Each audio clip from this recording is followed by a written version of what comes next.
Salam Sang Debaters. Ini saya bongkar lagi dusta Esra Soro bagian kedua ya. Maaf ya kawan-kawan, sebenarnya saya malas sih untuk membahas ini, tapi harus. Kenapa? di YouTube-nya dia mereka sudah gembira, sudah mengejek-ngejek saya, menghina-menghina saya. Sebenarnya saya sih tidak masalah, tetapi ya saya punya hak jawab. Ya saya jawablah, karena inilah saya tidak suka monolog ini.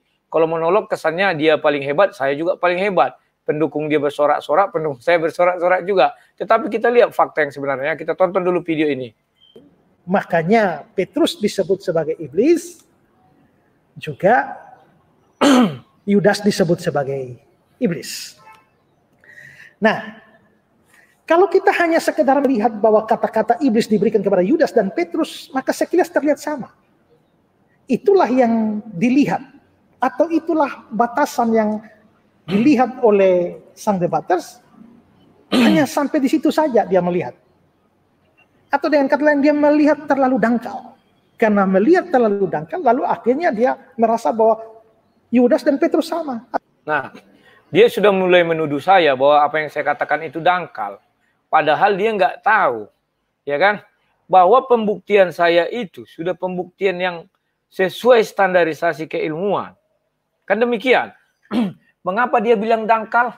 Demi menggugurkan pendapat saya bahwa yang di dalam Yohanes 6 ayat 64 itu adalah dua orang, bukan satu orang. Baru yang di Yohanes 6 ayat 70 dikatakan di sana Yudas iblis. Maka saya katakan Yudas hanya dikatakan iblis, tetapi Petrus perbuatannya dikatakan Yesus adalah iblis. Ya, memang saya salah tulis Matius 8 ayat 23 saya buat. Itu Markus sebenarnya, Markus 8 ayat 33 ya. Di mana Yesus mengatakan, "Enyalah engkau iblis." Mengapa Yesus mengusir iblis? Sampai mengatakan, "Enyalah engkau iblis." Sedangkan sama Yudas, iblis datang. Yesus tidak mengusir. Esra tidak pernah berpikir sampai situ. Pemikiran Esra adalah pemikiran yang dangkal. Dia hanya mengancari kata-kata iblis-iblis dan dicocok-cocok logikanya dengan sifat-sifat apa ya. Nah, kita tonton lagi apa kata Esra ini. Atau Petrus dan Yudas sama. Ya. Tapi sekarang saya ingin mengajak kita belajar bersama, sekaligus sama sang debaters juga untuk belajar. Jangan hanya melihat sedangkal itu saja. Jangan melihat bahwa, oh, Petrus disebut iblis, Yudas disebut iblis. Berarti sama dong. Tidak. Untuk mengetahui maknanya, maka lagi-lagi perlu lihat konteks. Ini yang dalam bagian sebelumnya sudah saya jelaskan. Belajar Alkitab itu jangan comot-comot ayat sesuka kita untuk mendukung sebuah paham. Nah, sebenarnya dia memercik air ke dulang muka sendiri, kan demikian. Dia tuduh saya mencomot-comot ayat. Padahal sebelumnya dia sudah KO, ya kan? Mengenai binasa tadi. Ya kan?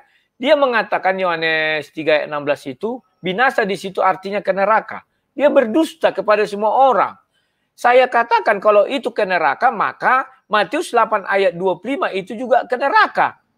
Karena kalimatnya sama, satu level, setara. Ternyata dia tidak mengerti bahwa neraka itu genah namanya kan. Jadi bagaimana lagi? Dia menuduh saya, jangan asal comot katanya. Dia yang asal comot, dia tidak mengerti konteks, ya kan? Yudas dikatakan Yesus di situ adalah iblis, konteksnya apa? Kan Yesus sudah mengatakan, aku sendiri yang memilih kalian 12. Apakah Yesus memilih iblis jadi muridnya? Kan aneh kalau kita lihat. Apakah benar Yudas itu iblis seperti yang dimaksud Esra, iblis benaran? Kan tidak. Tetapi Yesus mau mengatakan itu bahwa akan masuk iblis ke dalam tubuh si Yudas.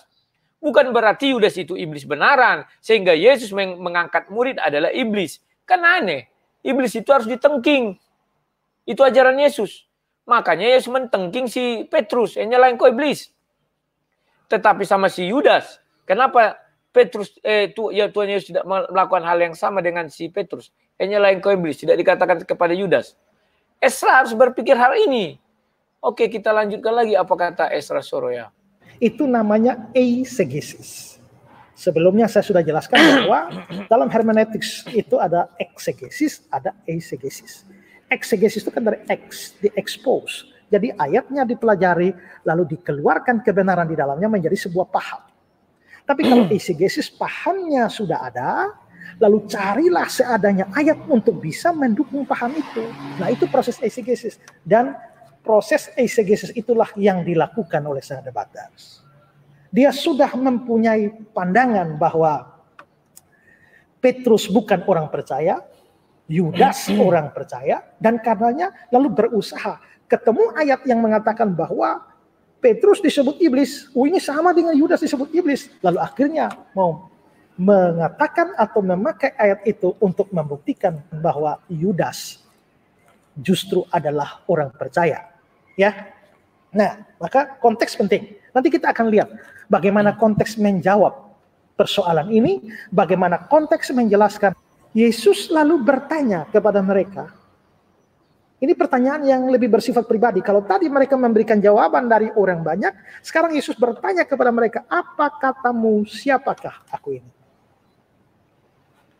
Lalu Petrus menjawab, engkau adalah Mesias, anak Allah yang hidup. Ayat 15-16. Petrus menjawab, engkau adalah Mesias, anak Allah yang hidup. Dan Yesus pun lalu berkata kepada Petrus di ayat 17, berbahagialah engkau Simon, sebab bukan manusia yang menyatakan itu kepadamu, melainkan Bapa-Ku yang di sorga. Ayat 17. Setelah kalimat itu, Yesus melanjutkan dengan kata-kata yang penting sekali di dalam ayat 18-19. Engkau adalah Petrus, di atas batu karang ini, aku akan mendirikan jemaatku, dan alam maut tidak menguasainya. Kepadamu akan kuberikan kunci kerajaan surga. Apa yang kau ikat di dunia akan terikat di surga. Apa yang kau lepaskan di dunia akan terlepas di surga. Nah, lihat kawan-kawan. Dia menuduh saya EGC lah, inilah. Banyak kali istilah-istilah dibuat dia kan. Benteng itu selalu diciptakan orang ini kawan-kawan ya. Tujuannya apa? Biar orang tidak bisa lagi mengkritisi mereka ini. Kita lihat apa lagi katanya. Itu kita baca ulang lagi. Sejak waktu itu Yesus mulai menyatakan kepada murid-muridnya bahwa dia harus pergi ke Yerusalem dan menanggung banyak penderitaan dari pihak tua-tua, imam-imam kepala dan ahli-ahli Taurat, lalu dibunuh dan dibangkitkan pada hari ketiga. Tapi Petrus menarik Yesus ke samping dan menegur dia, katanya, Tuhan, kiranya Allah menjauhkan hal itu. Hal itu sekali-kali tak akan menimpa engkau. Maka Yesus berpaling dan berkata kepada Petrus, enyahlah iblis, engkau suatu batu sandungan bagiku, sebab engkau bukan memikirkan apa yang dipikirkan Allah, melainkan apa yang dipikirkan manusia. Nah, di situ dia tidak bisa membedakan mana orang percaya, mana orang tidak percaya. Pada saat itu, si Petrus tidak percaya. Maka Yesus mengatakan, kau memikirkan pikiran manusia. Maka pikiran Esrosoro sama dengan si Petrus. Pikiran manusia. Bahwa si Yudas itu adalah iblis, kata dia. Iblis benaran, iblis bertanduk, iblis yang di apa itu kan, di Kejadian 3 kata dia. Kan itu pernyataan yang konyol. Ya kan? Sehingga katanya, apa katanya terakhirnya kita dengarkan dulu ya. Biar kalian paham. Atau kalian tontonlah, malas aku memutar videonya itu lagi, terlalu panjang. Dia bilang, orang percaya itu mengaku Yesus adalah anak Allah dan Mesias. Oke, saya ikut apa katamu Esrasoro. Baik ya, saya bukakan kepada kamu sebuah ayat biar kamu tercengang, ya kan? Ini saya buka ya. Nah ini. Coba kamu pahami Esrasoro, apa dibilang di sini? Lukas 4 ayat 41. Dari banyak orang keluar juga setan-setan sambil berteriak, engkau adalah anak Allah. Lihat, iblis setan mengenal Yesus anak Allah. Apakah Esrasoro mau berdusta lagi? Bahwa orang yang mengenal Yesus anak Allah, percaya, iblis percaya Yesus itu anak Allah. Ya kan? Apakah itu orang percaya? Kita lihat lagi kelanjutannya. Ada lagi ayat ini. Jangan dibilang saya cuma ayat. Tidak. Biar dia paham bagaimana sih konteks saya membela iman saya, membela keyakinan saya. Lukas 8, baca ayat 28. Ketika ia melihat Yesus, siapa ia ini? Ia ini adalah iblis, setan-setan. Ia berteriak lalu tersungkur di hadapannya dan berkata dengan suara keras, apa urusanmu dengan aku? Hai Yesus anak Allah yang maha tinggi. Bayangkan. Iblis pun percaya Yesus maha tinggi, anak Allah yang maha tinggi. Ya kan? Jadi dusta apa lagi yang mau dikarang Esrasoro? Ya kan? Ketika saya mengatakan Petrus tidak percaya. Ya kan? Kalau dia membuat iblis, ya Petrus juga disebut iblis. Apa ketidakpercayaan Petrus? Dia tidak percaya bahwa Yesus memiliki misi, sedang menjalankan misi penyelamatan manusia. Ya kan? Maka dia otak manusia dipikirkan dia, dibuatnya. Dia Yesus menengking. Nyala engkau iblis. Artinya tidak percaya. Mana ada Yesus menengking iblis artinya percaya. Aneh-aneh aja. Kalau percaya tidak akan ditengking dan disebut namanya iblis. Yudas disebut namanya iblis tapi tidak pernah diusir Yesus. Nyala engkau iblis. Tidak pernah. Itu Esra Soro kalau belajar. Kau suruh aku belajar, kau yang tidak mau belajar. Sudah. Katanya, orang yang percaya itu mengakui Yesus adalah anak Allah dan Mesias. Yudas tidak pernah. Ya iblis. Iblis mengakui 2 ayat sudah saya katakan. Berarti murid-murid itu adalah iblis semua. Setara dengan iblis. Kan tidak demikian Esra Soro. Ya kan? Yang dimaksud Yesus Yudas yang tidak percaya itu si Petrus. Sudah itu yang pertama. Yang kedua, apa ketidakpercayaan Petrus? Bahwa Petrus bukan hanya menyangkal Yesus. Menyangkal Yesus artinya kan tidak percaya, itu Esra Soro. Yang kau bilang orang menyangkal Yesus adalah orang percaya. Dia menghujat juga. Sekalian bersumpah palsu. Aku tidak mengenal dia, katanya. Menghujat dia, menghujat. Itu banyak sekali yang dilanggar dia rambu-rambu. Tetapi Esra Soro sudahlah. Sudahilah video jawaban-jawaban kau. Karena pembelaanmu sia-sia. Kau yang esi-gese untuk mematahkan punyaku, kau ambil comot-comot ayat comot-comot. Sudah kelihatan. Dari kata binasa saja tadi. Kau comot banyak ayat. Semuanya isinya sama. Aku kan hanya membantah pernyataan kau. Kau bilang Yohanes 3 ayat 16. Di binasa di sana adalah neraka. Saya bilang kalau itu neraka. Maka Matius 8 ayat 25 juga neraka. Karena sama-sama apulumi. Ya. Gimana sih? Orang lain bisa kau bohong-bohongi, kami tidak. Oke, Esra Soro ya, enggak usah banyak-banyak lah. Kau hubungi aja aku, kita main di StreamYard. Bisa aku mintakan bantuan tanpa ragi biar dia jadi moderatornya. Atau terserah kau siapa. Lebih enak kita main StreamYard ringan. Ya. Kalau ada logo itu, menghilangkan logo itu gampang. Adminnya suruh membeli $20, ya kan?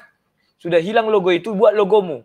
Kita biar dia admin, kita diskusi di sana debat. Aku ikut cara kalian, mau 3 menit, 3 menit. Tiap orang berbicara, si admin kan bisa mengatur. Bisa menonaktifkan mic. Lengkap semuanya. Tapi ingat tuh, Esra Soro harus live. Saya tidak mau nggak live. Kalau Skype nanti kan nggak live recording. Oke ya, demikianlah dulu tanggapan saya. Yang kedua atas dusta Esra Soro ya. Sekian dan terima kasih. Salam sang debater.